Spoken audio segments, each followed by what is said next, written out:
Welcome, everyone. Thank you for joining today's Healthy Farms, Healthy Agriculture community conversation on youth biosecurity education.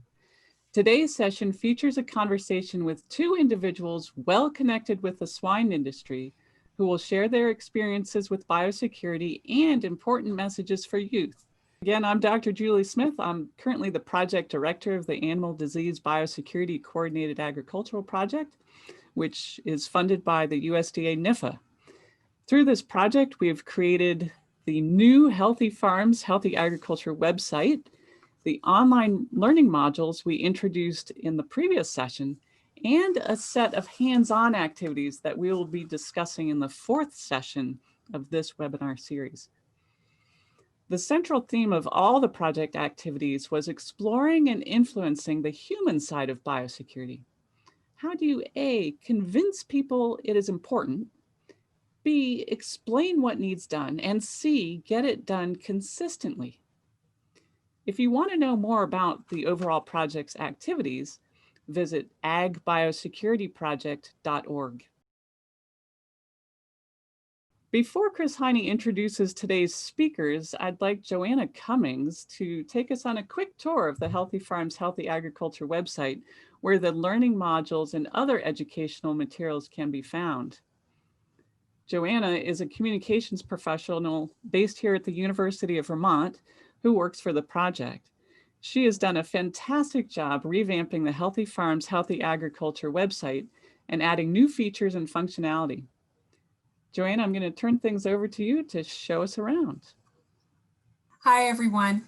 You are hopefully seeing the homepage for the Healthy Farms, Healthy Agriculture Biosecurity website. I'm going to take you on a quick tour, but first I just wanted to show you where in the navigation you can get to the information that we are hoping that you'll visit the website for, which is our youth biosecurity training materials. You can get to that by hovering over the training link in the navigation and clicking on Youth 4-H and FFA, or just scroll down on the home page and we're highlighting the Biosecurity Learning Series this month and click on that link. It'll take you to our homepage for youth training, biosecurity training. And I will scroll quickly down the page just so you can get an idea of where the learning modules are. We are going to, in another webinar, we're going to be talking about the scrub kits, which complement the biosecurity learning modules, and a Grime Scene tabletop, and there are some biosecurity videos at the bottom of this page for youth. Click on Get Started Here, and it takes you to the learning modules homepage. We have students or agricultural education leaders can use the modules. The students can use them on their own, and they can either watch the modules, use the modules on the Healthy Farms site, or if they'd like to get a certificate of completion, the modules, which there are 6 of them, are separated into 2 courses on Wisconsin Technical College's WISC online course system. So the first 4 modules are in the biosecurity for youth caring for livestock, and then the second 2 are in the public speaking for youth biosecurity advocates. It's a certificate of completion, not for credit, but they will get a certificate from Wisconsin Technical Colleges. For leaders, there's a lot of information on this website that will be useful for you, but I also would like to make sure that you know that everything you see here is also included in a downloadable printable teaching guide. So we have general activities on the home page. These complement the learning modules as extra activities that can be incorporated into your sessions along with using the modules. We have what's appropriate for a beginner, intermediate, or advanced learning level, and then the symbols at the top are in the columns that identify what the activities are best used for. I'm scrolling back up to the tabs. I'd just like you to see that there is a section that shows what the learning modules correlate with in the Future Farmers of America curriculum standards. And then on every module page, there is a tab for teaching resources. This is the downloadable teaching guide that includes all of the information, so you don't have to try to print out web pages. And all of the modules are set up so that the students have activities that they have to complete before they can progress through the modules. If you as an instructor would like to see what all is in the module before the students use them, but you don't want to do all the activities, we have downloadable screen shots. So you can either download every single screen in the modules, or you can get the overview screens. And then there's a tab that has extra links. There's a lot of really great biosecurity information on the web, and we've identified a lot of those authoritative sources in this section. I'm quickly going to go into an individual learning module so you can see what those look like as well. Here again, well, we gotta save something for them to go look at for themselves there, Joanna. okay, well, I just like them to get to see what a module looks like. And here it is. And all the modules are down at the bottom of each module page. So healthyagriculture.org. Thank you for that great overview of where folks can find the modules, and check out the other resources available on the Healthy Farms, Healthy Agriculture website. There's lots of biosecurity information there, and you will have plenty of time to check that out after this session. Now I'd like to introduce Dr. Chris Heine. Chris is an equine extension specialist with Oklahoma State University. If you tune into the session 2 weeks from now, you can hear Chris and Dr. Betsy Green talking about the hands-on learning activities they developed to complement the Healthy Farms, Healthy Agriculture online learning modules. Chris is going to introduce and lead the conversation with today's panelists. After that, Joanne and I will be back to encourage you to continue the conversation in the online forum we have set up. Again, as we go along, if anyone has questions, please enter them in the Q&A pod. Or if you're bold and you want to contribute something, you should be able to find where to indicate the raise hand icon and be called on. So Chris, I'll let you take it away from here. All right, thanks, Julie. So excited to visit with everybody tonight, and especially excited to bring our 2 speakers to share some of their insights on what the pork industry has done to help promote biosecurity and best practices, not only within the youth education sphere, which they've done a fantastic job, but also really reaching out to industry, academia, et cetera. I know I even attended one of the trainings that National Pork Board put on that Roy Lee was there with our FMD outbreaks and tabletops that were actually really fun. So excited to introduce our first 2 speakers. So we have Roy Lee Lindsay, who is the Executive Director for the Oklahoma Pork Council. Roy Lee joined them as the Executive Director in 1998. He came to OK Pork from Oklahoma State Research and Extension, where he's a county extension educator. So Roy Lee has a BS from Agriculture Communications at OSU, as well as a master's from Ag Ed, also from Oklahoma State. So his responsibilities include the management of day-to-day operations, promotions, membership, and all legislative and public policy issues. So welcome, Roy Lee. Thank you. It's my pleasure. And then our other guest is Dr. Lisa Becton, who is part of the National Pork Board and is the Director for Swine Health. She received her DVM in 1994 from North Carolina State University and her MS in Food Safety from Michigan State University. So Dr. Becton is a graduate of the Executive Veterinary Program in Swine Health Management and is a diplomat of the American College of Veterinary Preventive Medicine. So since 2008, Dr. Becton has been the Director of Swine Health Information and Research with the National Pork Board. So welcome, Dr. Becton. Thanks. Good evening. So I actually want to start with some background questions for you. So one of the goals of the education team has also been promoting the thought process of youth as career options within the allied animal industries and the biosecurity sphere. So I'm actually going to ask, we'll start with Roy Lee. How did you get a position with Oklahoma Pork? So what led to that as your career choice? It's a story of being in the right place at the right time, I think is probably the best answer for you. Prior to coming to OK Pork, as you mentioned, I worked for a couple of years for Oklahoma State University for the Extension Service, and then was actually in Kansas working for K-State Research and Extension, both as a 4-H agent in both places, about 3.5 years. And I was back in Stillwater for OSU's homecoming, America's largest homecoming celebration. For those of you that were unaware, I saved my orange shirt for tomorrow, so I hope you all aren't disappointed. But as I was back for homecoming, I ran into a young man that was the president of the Pork Council that I'd actually graduated high school with, and he started talking to me about they had this job opening at the Oklahoma Pork Council, and would I be interested in going to work for the pork producers? And I, very plainly said, I appreciate that. I grew up on a farm. We raised cattle and wheat and whatever, but I've never raised a pig in my life. And are you sure I'm the guy you want to be in charge of the Pork Producer Association?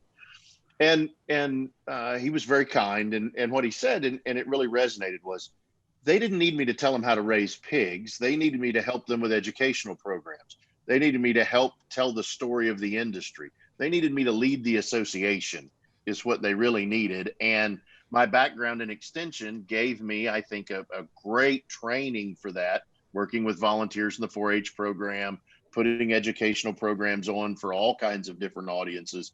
And it allowed me to kind of transition into that. And to this day, I still don't tell folks how to raise pigs. You're not going to hear me tell them how to fix a feed ration or what genetics they ought to use or those kinds of things. But the general educational programs, the things that we learn in our Pork Quality Assurance Press programs, the things that we talk about in terms of biosecurity, those kinds of programs we share, and I do share that information with 4-H and FFA members, ag teachers, extension agents, etc. But I really don't have a background in raising pigs.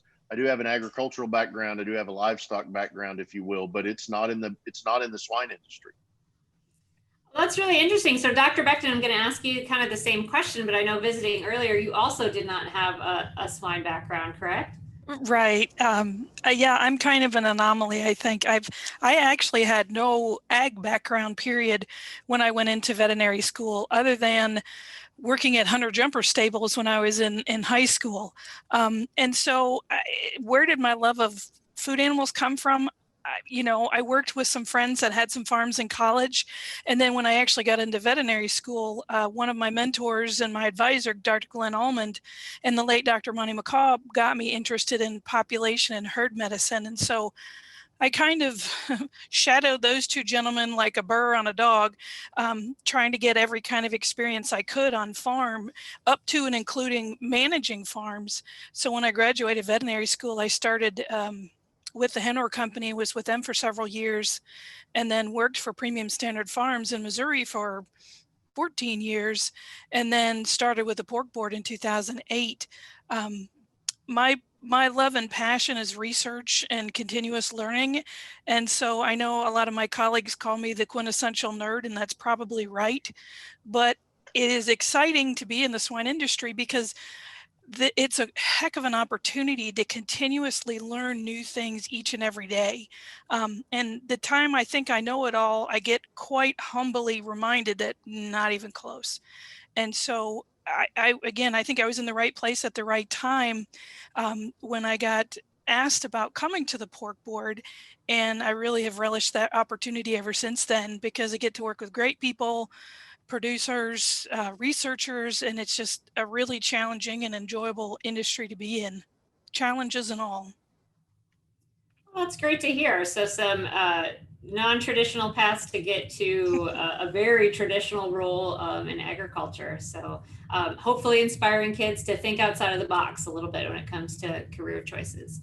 So I want to get started talking a little bit about diseases. So I'm going to start with Roy Lee. So a few years ago, I think it was 2019, and just maybe walk us through this story. We actually had a little bit of an outbreak of PEDV. So in the swine industry, that's a big deal disease that actually happened at one of our very large youth livestock exhibitions, the Oklahoma Youth Expo. But, and I don't want to take too much of the story before I let you jump in, but really impressed with how well that was handled and essentially became a non-issue. So I'll let you fill in all the details and tell us a little bit about what you guys did. And just Sure. just go ahead for those. I had a question now. What was the disease? Oh, sorry, PED B. porcine- I'll let you explain it. Yeah. Dr. Beckton, you correct me if I say any of this wrong. Porcine epidemic diarrhea virus, or PEDV, is how we, PED is really how the industry refers to it. But PEDV is a gastrointestinal disease. When you get it into mature animals, you tend to see presents itself very similarly to transmissible. I'm going to get this wrong. Transmissible gastroenteritis, or TGE. And you'll see diarrhea. You'll see animals go off feed. They may run a fever. There are just some clinical signs that anybody that's been around hogs for any length of time has seen this type of illness.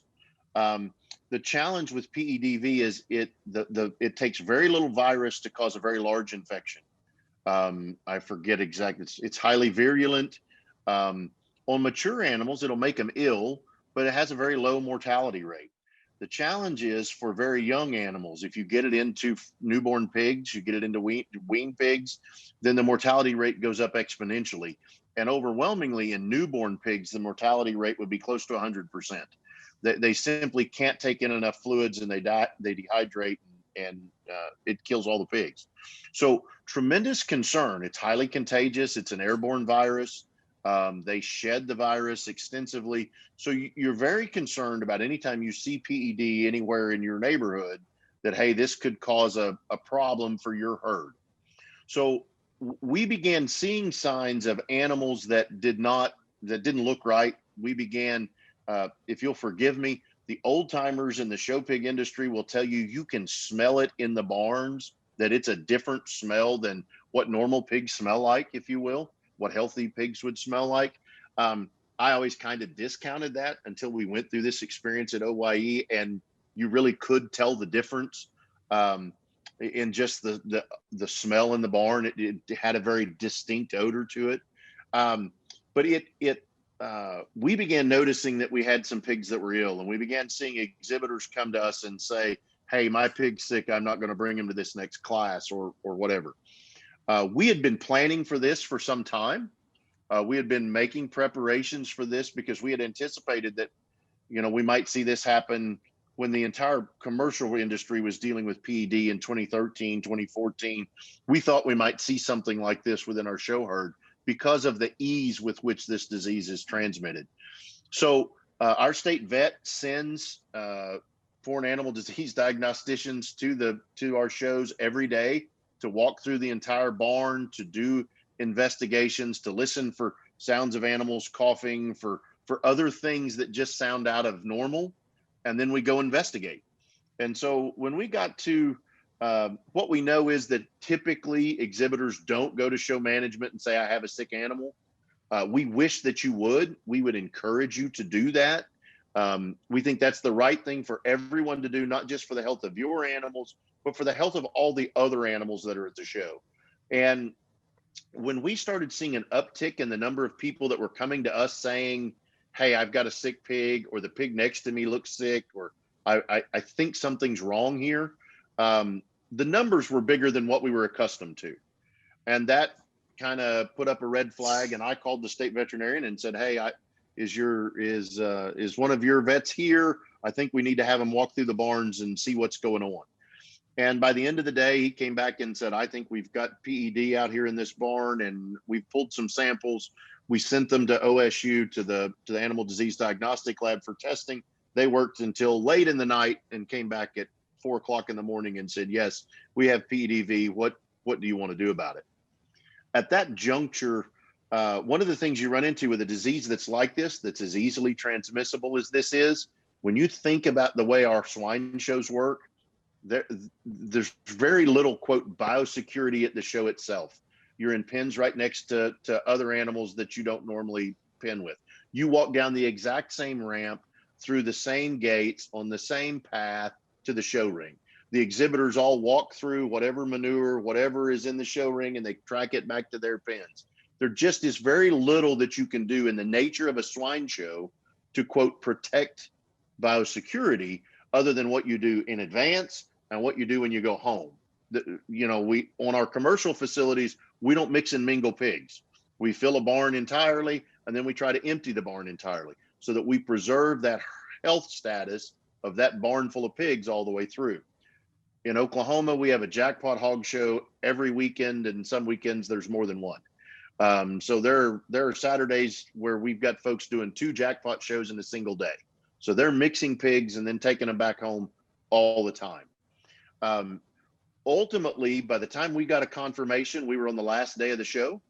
By the time we had confirmed what the disease was, and there was, at that juncture, we made the determination and consult with the state vet and consult with the Secretary of Agriculture, the swine committee, the management at OYE, Oklahoma Youth Expo, that we would go ahead and finish the show, but we would begin passing out biosecurity information to every exhibitor that was still on the property. We emailed every exhibitor. We emailed every ag teacher, every extension agent in the state. Here are tips on biosecurity. Here's what we know. If you have animals at home, especially if you've got sows, this is farrowing time for the next fall's crop of show pigs. You don't want to take animals home from here and put them in close proximity with your sows. We gave them tips on how to manage biosecurity when they went home.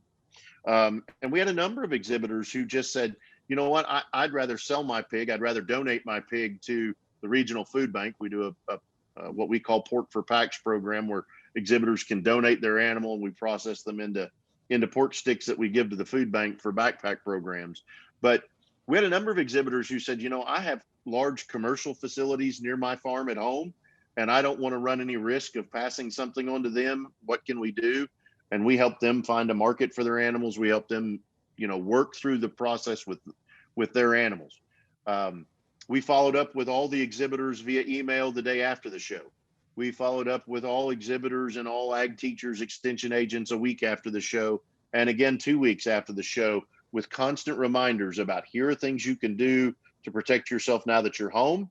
Please alert your veterinarian if you see disease. And in that regard, I think we did everything that was possible to be done.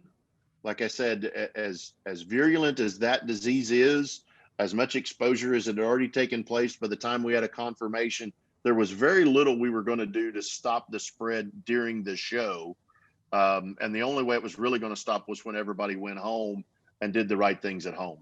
So It's a we'll long come back to explanation, that. sorry. Yeah, no, I think we'll go back, later on our webinar and talk about some of those important steps. But a question that we wanted to ask the audience here, or listeners, if they've ever had any disease outbreaks at some of the fairs or expos of youth activities that they have had to personally deal with. So we'd like to see what other diseases folks have dealt with some of our youth fairs, county fairs, state fairs, et cetera. So if you guys wouldn't mind typing that in the chat box. And then Dr. Becton, I wanted to give you a chance to talk about, what are the other big diseases, what's on the radar that the National Pork Board is concerned about, because the pork industry has some concerns. Am I correct? Yes, definitely. Obviously there's a lot of diseases, things that we see commonly in the United States, but I think really our biggest concerns right now are things that are not currently here in the United States, like foot and mouth disease, African swine fever, and classical swine fever.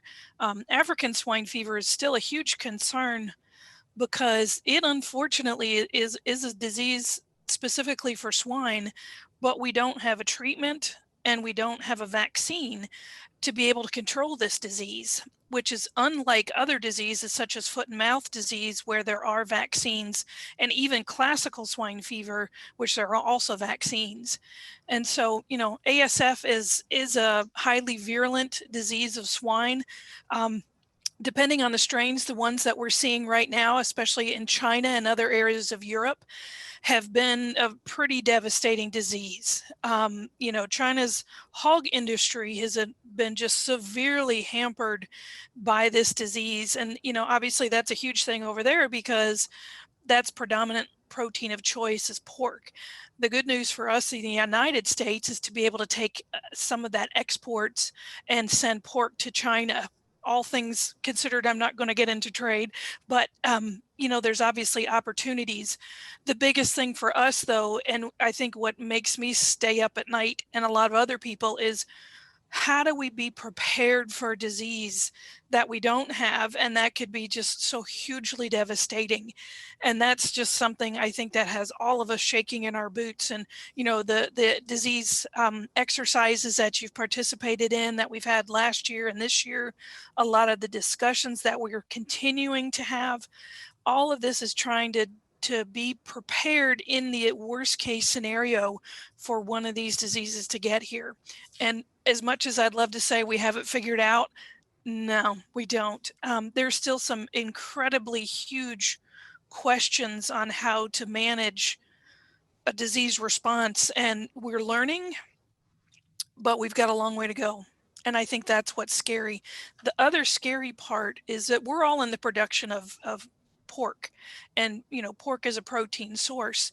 And if we got these diseases in the US, our ability to export or send product overseas, which accounts for almost 30% of our pig products made here in the US, gets stopped cold.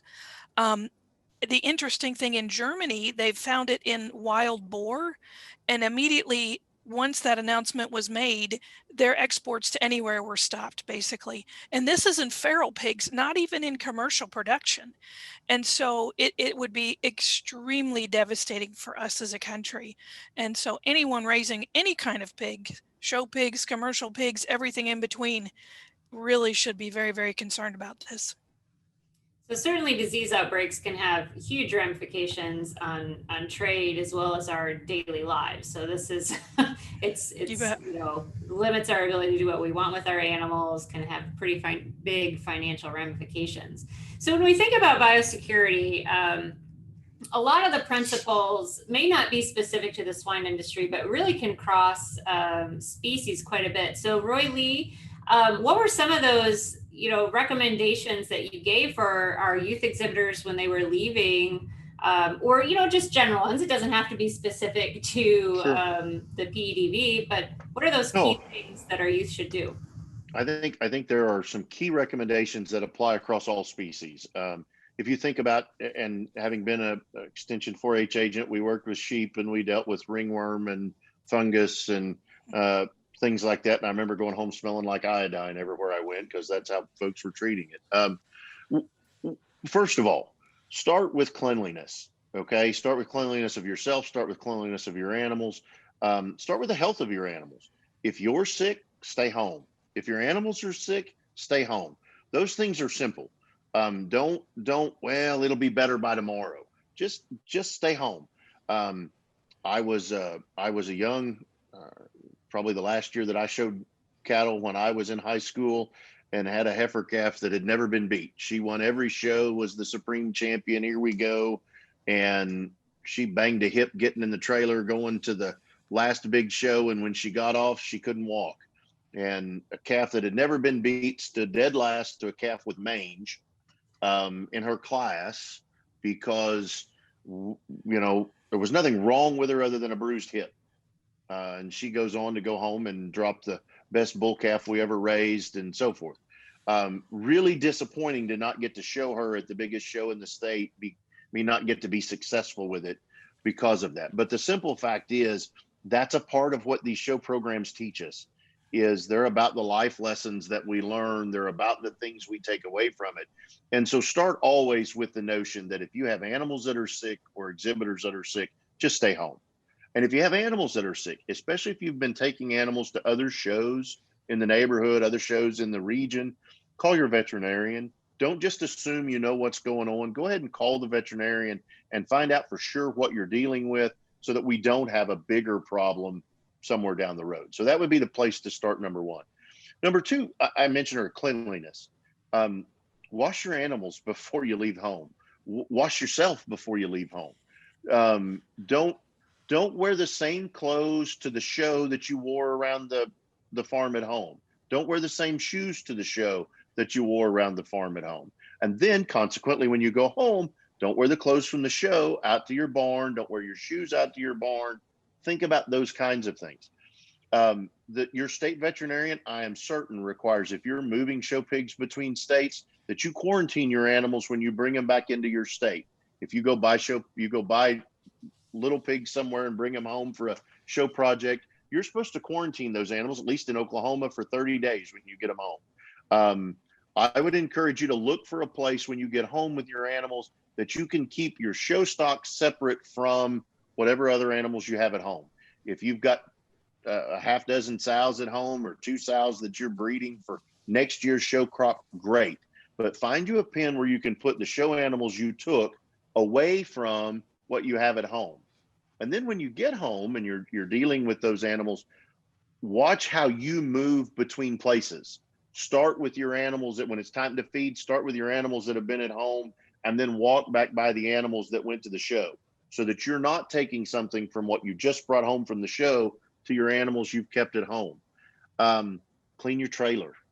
I know nobody wants to clean out the trailer because I'm tired when I get home. It's late at night.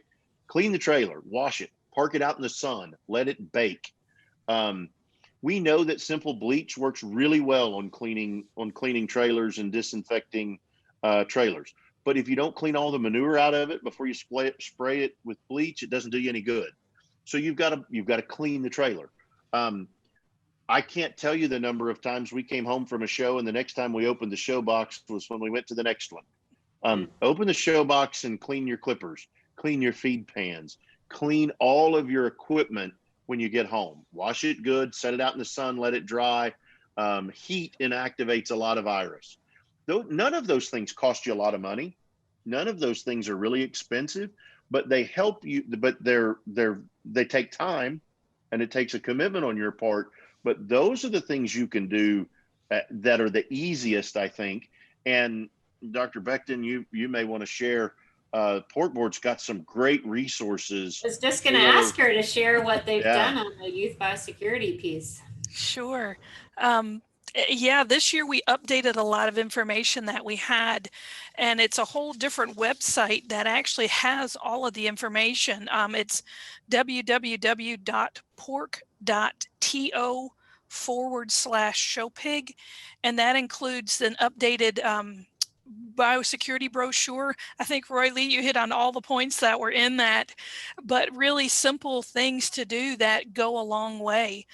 So we have that information. We've got signage for people, because the other thing that's really important is to make sure, even while you're at the show, not only to protect your health, but your other fellow exhibitors. So we don't talk much about people diseases, but influenza is one of those that's zoonotic. So it can affect humans and pigs. And so making sure you don't, eat in the animal handling areas, wash your hands often, get your influenza vaccine. So things like that can also help. But all of those type guidelines are in this this new website and these new web resources. And right now, with a lot of learnings from COVID, we're continuing to update those things as we learn more and more about diseases. The other thing that I'd add on too is, for people that are going to exhibitions, it's always good to have, if you don't have them somewhere handy, have your veterinarian or your extension person or 4-H and FFA advisors, because if you're at a show or you have any kind of questions, make sure you know who to call immediately, because the worst thing you want to do is, when you're under stress already, is trying to go find a number or a contact. Have that beforehand with all your paperwork. That way you know who to contact if something does happen, and even at the show, who's the show veterinarian. And so just little things like that can help try to de-stress and de-escalate if there ever is a concern. Hey, Chris, I'm just gonna pop in here because we've had a couple of comments from the audience. We had an attendee that was talking about, and I might say it wrong because I'm a horse person, but malignant catarrhal fever contracted by cattle at the state fair, and they didn't find out until about 4 months later after they got home. And had a couple of comments about young sick animals at the fair or post-fair, but never confirmed. And then we also had a strangles situation at a horse show, but it was caught, identified pretty quick, and that horse was sent home prior to showing, and there was some pretty great cleaning, so to speak, and they were lucky and didn't have it go through the barns. You bring up a good point about other outbreaks. One of the things I know we worked extensively when I was still in Iowa and even in other states is working with any of the folks that are setting up an exhibition to have a little bit of forethought ahead of time to identify, is there somewhere you can isolate animals? That happened during PED when we've had Seneca Valley virus or even influenza, because sometimes if you're able to remove animals from the main show housing population and get them off to themselves, it takes a little bit of planning though, because you've got to have a secure area that's not a lot of traffic and it's not exposing other people. And then you have to also identify who can take care of those animals. And so that's just something to think about that I don't think we always talk about, but it does help when you're trying to plan some of these different things to help, again, to prevent some of the stress and the what ifs if something should happen. Yeah, I think if you'll allow me, pay attention to who the show management is. I know as an extension agent, I was the guy responsible for the county fair. I mean, I know that I had some of that responsibility, and I don't know at that time that I really appreciated what that responsibility was. And I say that I was young, I was first starting out, and until I started working within the pork industry, and I looked at what we do on the commercial side to try to prevent disease and what the cost of disease is on the commercial side, that I really appreciated the little things that you can do that help. So I know as a superintendent at the Oklahoma Youth Expo, which is, we're going to run between 5,000 and 5,500 hogs through there over a 6-day window. At the Tulsa State Fair, typically we would run, this year was clearly an anomaly, but we'll run close to 2,200 through there over the week. I know that we make plans as a swine committee, as a show management staff, for who's the veterinarian on site? Who do we call when we have a sick animal? Where are we going? If we have an animal that we think needs to be removed, where can we quarantine that animal on the grounds while you go get your trailer? Where can we move them to immediately to isolate them while we figure out, do we really need to send them home? Do we need to do something different? And so talk to your show management, be aware of who they are. I can't stress that enough. We've actually gone back, we've gone back and tried to reevaluate how we as a show management team address exhibitors that come to us with an animal that's ill. We want them to come tell us that an animal that if they've got an animal that they think there's something that needs medical attention, needs veterinary attention, we want you to tell us, and we're going to try to help you find a veterinarian who can work with you on that. And then we're going to look for a way, if it's an illness, we're going to look for a way for you, if it's something that can be treated that's not contagious, we're going to look for a way for you to still be able to compete. Now, if it's an injury, like a calf that banged her hip on the trailer, yeah, I'm sorry, we're not going to suggest that we treat that and you get to show with a painkiller or those kinds of things. But in terms of something, if you have a respiratory infection and we can do something to help you with a respiratory infection, then we want to try to do that, both because we think it's the right thing to do for the animals, and we want you to feel comfortable coming to us with those problems. So for those of you that do work with shows, that are on the committees, the livestock committees, whatever, I'd encourage you to go back and look at what your rules are and what your standard for those things are. And instead of just saying, oh no, we treated an animal, you can't let it participate. If there's no risk to spreading disease in that, for whatever you've treated for, then find a way for those exhibitors to still be able to participate, because they've done the right thing in alerting you to a potential problem. Let's reward them for alerting you to a problem. Let's not, Sure. Oh, I'm sorry, you have to go home.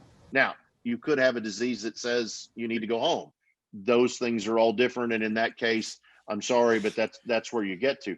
But if it's not that setting, then let's find a way to accommodate those kids. Let's find a way to accommodate those animals as a way to say, hey, thanks, you did the right thing by bringing it to our attention. So Dr. Becton, I know we're kind of getting close to our time here. It went really fast, unfortunately.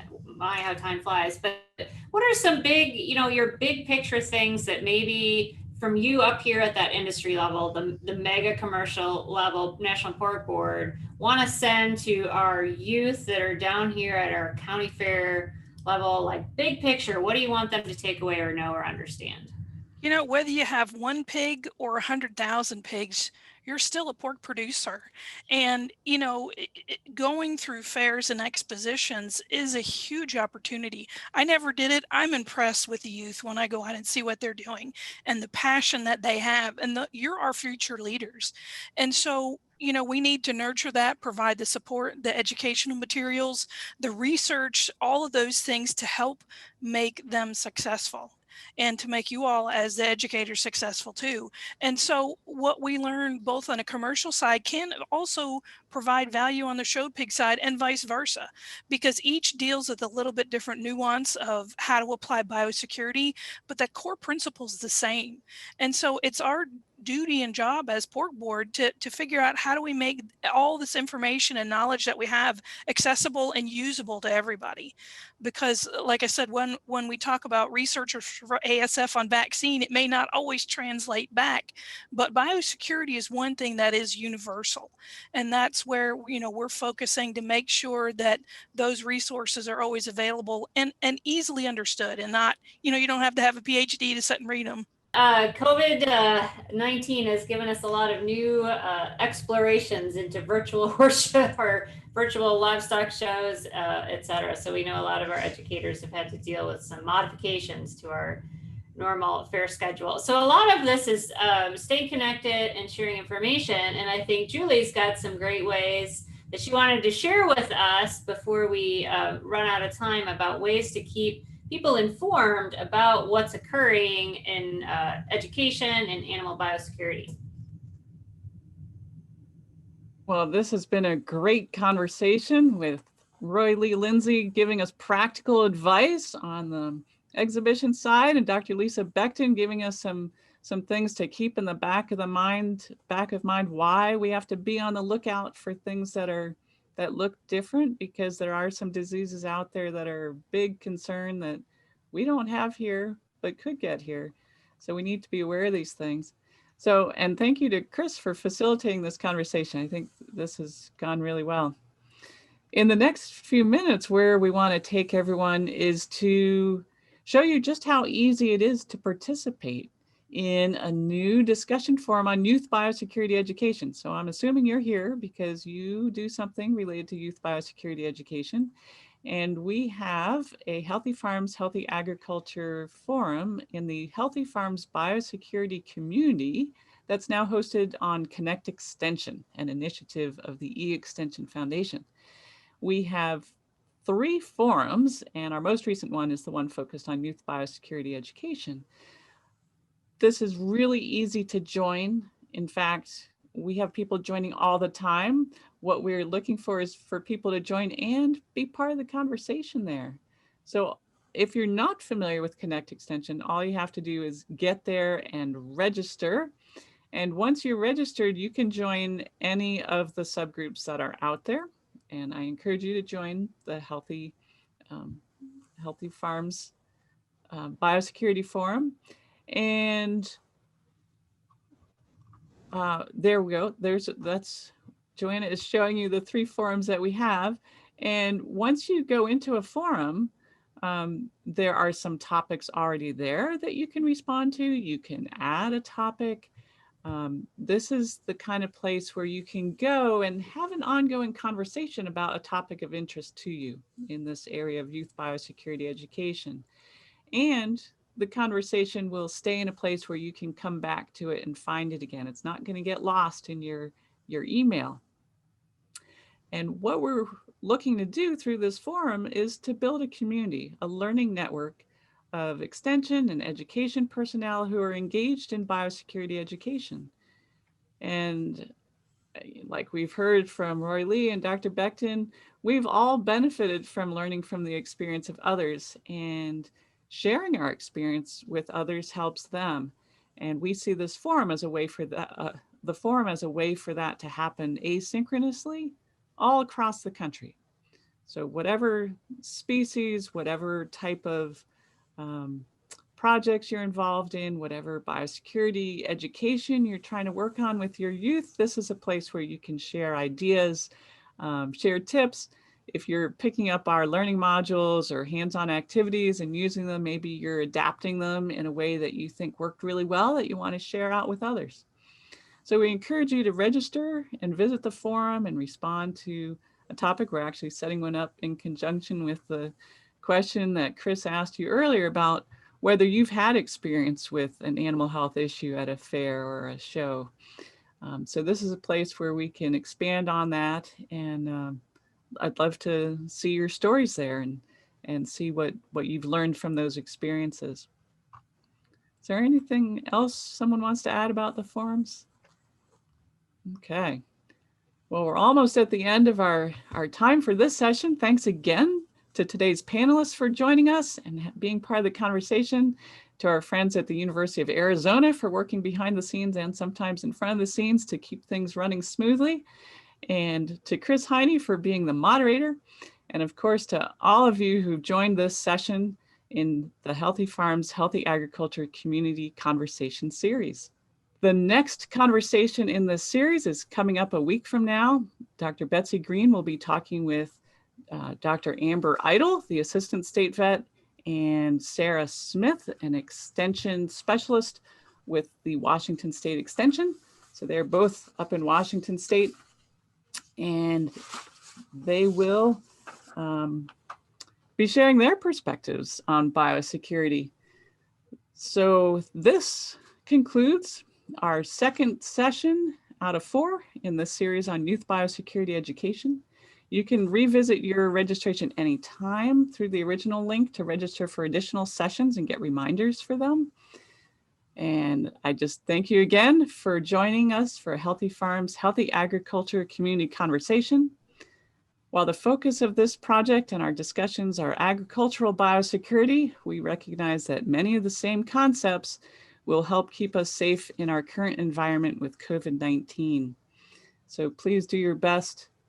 And until next time, live well and biosecurely.